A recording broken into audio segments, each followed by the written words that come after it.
Now, just a little warning before we begin that there will be major spoilers in this video for the 6th episode of the Book of Boba Fett. So if you haven't seen it yet and you don't want anything ruined, and believe me, you don't, then it's a really good time to click away.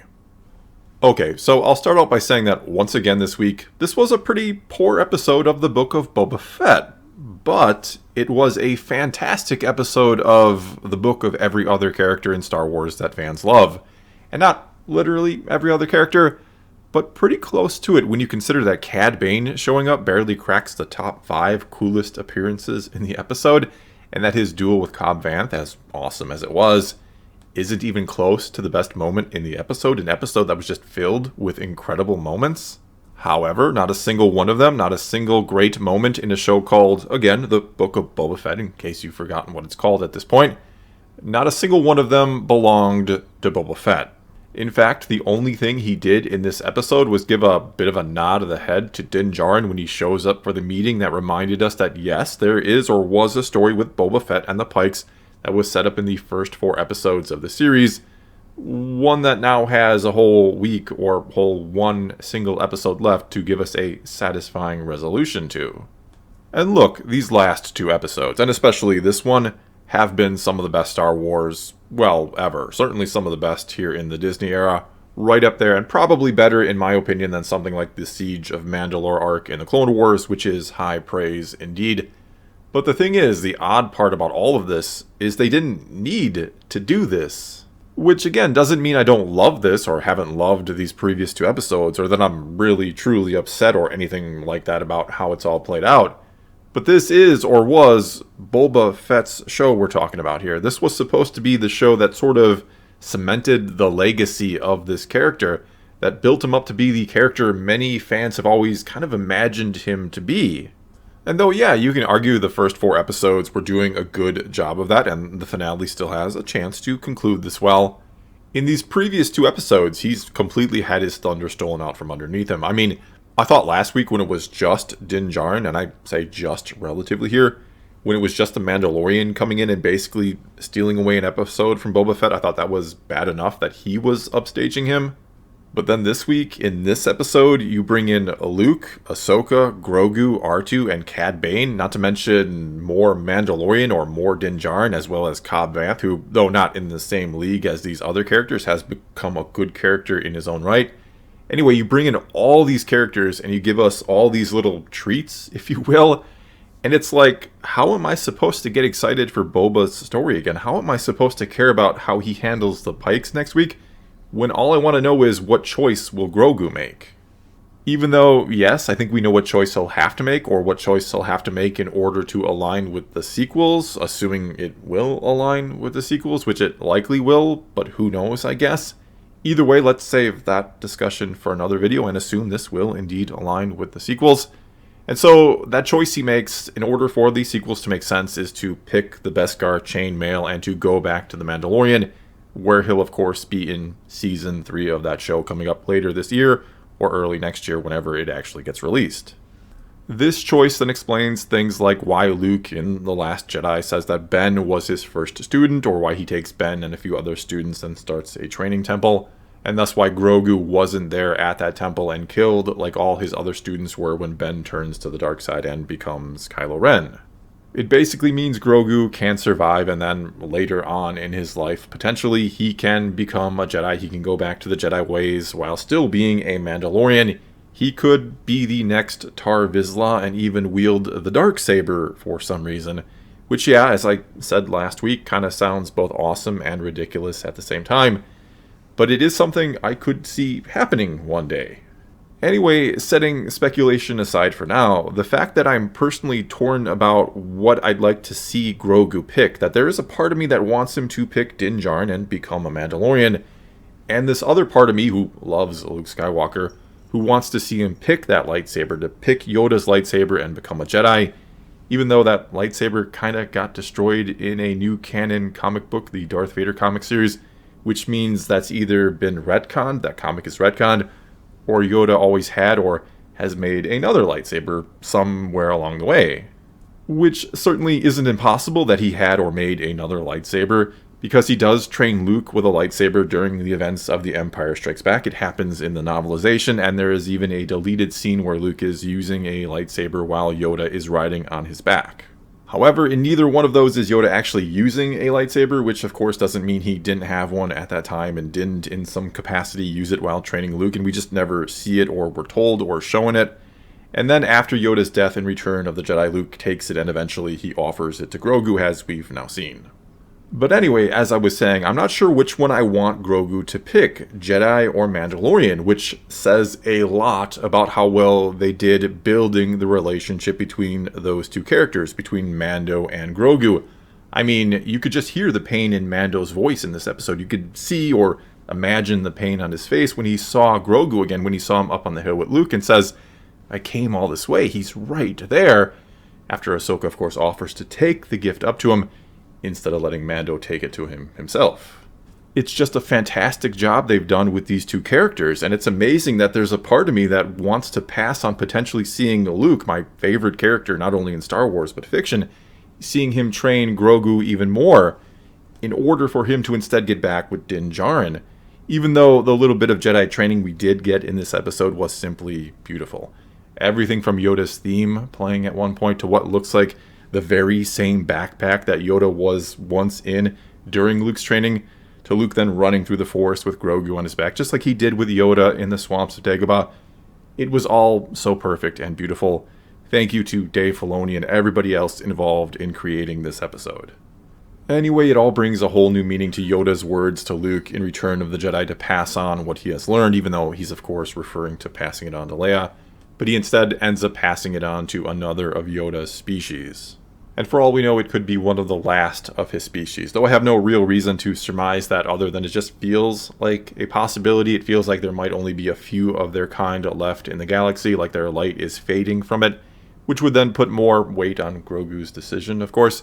Though yeah, there is or was also Yaddle, as we saw in The Phantom Menace, and the fact that Grogu has come from somewhere besides Yaddle and Yoda, I'd imagine, it says there may be a home world out there yet, with a lot of their kind still remaining.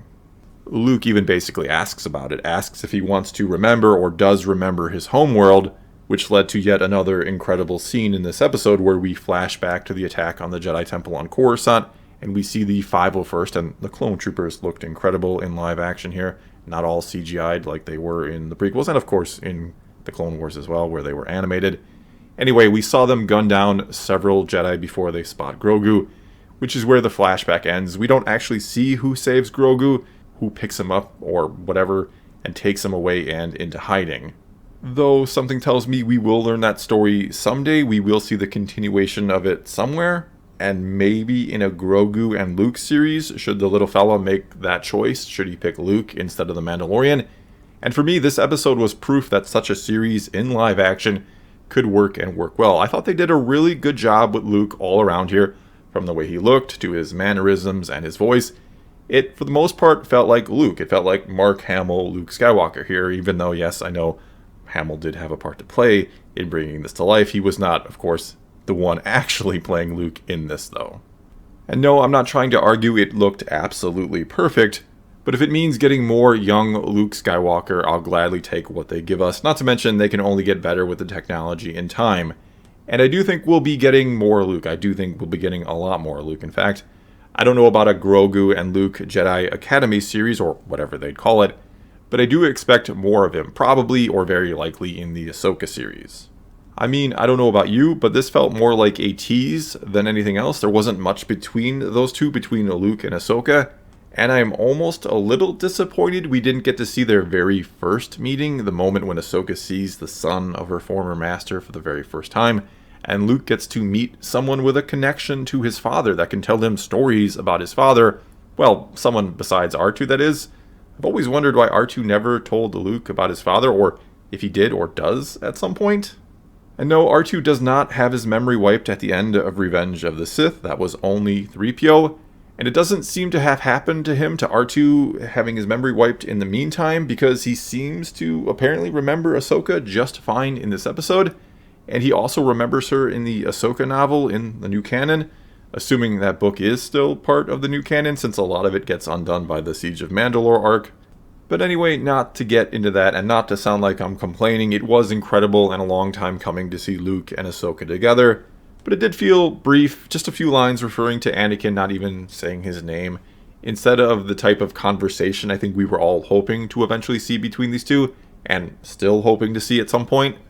But again, I have little doubt that we'll see Luke in the Ahsoka series, and who knows, we could even see a reunion between father and son there, where we could see Luke talking to the Force ghost of Anakin, played by Hayden Christensen, who is confirmed to be a part of that series, which should have been something we got in the sequel, seeing Anakin and Luke talking, but I'll gladly take it now, a better late than never sort of thing. And speaking of that, speaking of how the sequels kind of failed to integrate other parts of Star Wars into that story, one thing I loved about this episode, about the series actually, and about The Mandalorian as well, is how it's blending things from the prequels, original trilogy, Clone Wars, and the post-Return of the Jedi era, and even stuff like Rebels and other parts of the canon, like the books and comics, by using characters like Black Chrysanthemum and Cobb Vanth. Anyway, I like how it's bringing all of this, all these characters together in an episode like this. Seeing something like Luke with Ahsoka together, and Mando flying around in a modified N1 starfighter. It gives a more, you could say, cohesive feeling to the whole galaxy. It binds the universe together, you could even say. And I know some will argue it makes the galaxy feel smaller, actually. But I'd argue that's only the case if you don't constantly or continually add and build up new things as well. Which, as mentioned before, Grogu and Mando are, well, they're new things. And they've done a fantastic job bringing them in and integrating them with everything else to, again, make this galaxy more fleshed out, bigger, and just better. Though that said, I will acknowledge that, as kind of talked about earlier, all the other stuff that's being brought in has done far more to hijack the Book of Boba Fett than it ever did with The Mandalorian. That show always still felt like, well, it still felt like The Mandalorian, even when you brought in someone like Ahsoka or Bo-Katan or Luke or whoever it might be. It never lost the core feeling to it. It never felt like anything but The Mandalorian. But the same cannot be said here about the Book of Boba Fett, especially considering Boba's screen time is virtually non-existent 2 episodes in a row. However, I am expecting that to change next week. I would anticipate it to change. I'm expecting a duel, perhaps, between Boba Fett and Cad Bane to take place in the final episode here, like we were going to get once upon a time in the Clone Wars when Boba was much younger, still a kid basically. And I'm of course talking about an unfinished episode of the Clone Wars where Boba Fett apparently kills Cad Bane, while Cad Bane puts the famous dent into Boba Fett's helmet, one that Boba never had fixed, curiously enough, maybe as a reminder of that very duel. A duel, assuming it still happened, that Cad Bane would also remember and not be too happy about, considering he was almost killed and presumed to be killed for the longest time. And he did talk a little bit of trash about Boba Fett in this episode being a ruthless killer who used to work for the Empire. And all things considered, if Cad hadn't reminded us of that, I may have forgotten that Boba used to be a ruthless killer at this point. But seriously here, who knows, maybe we'll get some sort of flashback to the duel next week to set this current one up. Probably not, and maybe at the very most we might get a reference to that previous duel in order to let us know they do have history, they do have unfinished business, and that unfinished episode of the Clone Wars is officially part of the canon. I think I'll just be happy as long as Boba's Rancor doesn't unceremoniously kill and eat Cad Bane next week. Not after how well he was set up in this episode, especially, even for those who don't really know who this character is, who maybe haven't seen Clone Wars, that he is a pretty badass character, that he is one of the best bounty hunters, and was back in the day the best bounty hunter. I mean, they brilliantly showed Cobb Vanth versus 4 Pikes at the start, showing him win against 4 Pikes, only to then have Cad Bane stroll into town and take him and his deputy down, building up his character so very well. Again, for those who don't know who Cad Bane is, even though all of it potentially cost us Cobb Vanth, assuming he is indeed dead, which he seems to be, but who knows. And just when I was really starting to like him, loved how he kicked over the chest of spice at the start of the episode, despite the fact it was worth more than the entire town of Mos Pelgo, or Freetown as they're calling it now, to align with Aftermath. And something tells me the Weequay bartender will be showing up in next week's big battle to back Boba Fett to be a part of that fight and to help him win the day. And we do know after this episode that war is coming, that Boba is going to be forced to act now after the Pikes have made a move and shown that, or sent the message to the rest of Mos Espa, that he cannot protect them when they blew up the club or casino or bar, whatever that place technically is, which saw, I think, the end of Jennifer Beals' character, the end of Garsa Fwip, though she seemed to realize it was a bomb the moment before it went off, so who knows, maybe she ducked under a table and survived somehow. I doubt it, but I think there's a lot of people out there who really want to see more of this character. Anyway, with this act, the Pikes have clearly declared war, and it seems like that's what we'll be seeing next week. Surprise, surprise. Though I think a lot of us are looking forward more to seeing Grogu make his decision, assuming that does indeed happen next week, assuming it's not saved for the first episode of Season 3 of The Mandalorian, which would certainly make a lot of sense. It would certainly get a lot of people excited for that, and I mean even more excited for that than they already were. Even though, like I said, I think we know what Grogu has to pick in order to align with the sequels. He has to go back to The Mandalorian, and Luke will try again later on with Ben and training him. I mean, the planet they're on doesn't look like the same one he builds his temple on in the sequels. It could be, but it doesn't really look like it, so make of that what you will, I suppose. And as for what planet Luke is on or does make his temple on in the sequels, well, we don't know. It's never told to us. It's not explained anywhere in the new canon just yet.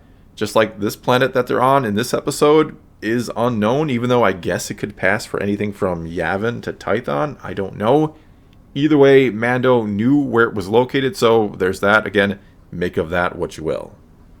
In closing here then, I'm sure there's a ton of things I'm forgetting to talk about or could talk about. Cool little things like Luke helping Grogu hop along at one point, to bigger things like speculating about the little guy's big choice and what it will mean for the future of Star Wars, which I'll probably do a whole video on in the next day or two. But I'll wrap this up by saying that this was a great episode of a Star Wars show, but not the best episode of the Book of Boba Fett. And though, yeah, I'm loving every minute of what these last 2 episodes have been, there is a part of me that I know should be disappointed that we're not getting the Boba Fett series we were basically promised. The one that you could argue the character himself and the fans of the character absolutely deserve. I mean, here we are, 1 episode left, and I'm more interested in the decision of a character that I didn't even know was going to be in the series, a decision that likely has no impact or bearing on Boba Fett's story, more so than I'm interested in, well, Boba's story. Well, that's all I've got for you this time. Now it's your turn to take to the comments below and tell me what you thought of this episode. Tell me what you think of the series. Is it what you were hoping for, expecting, or are you disappointed that Boba has been sidelined and put to the back seat?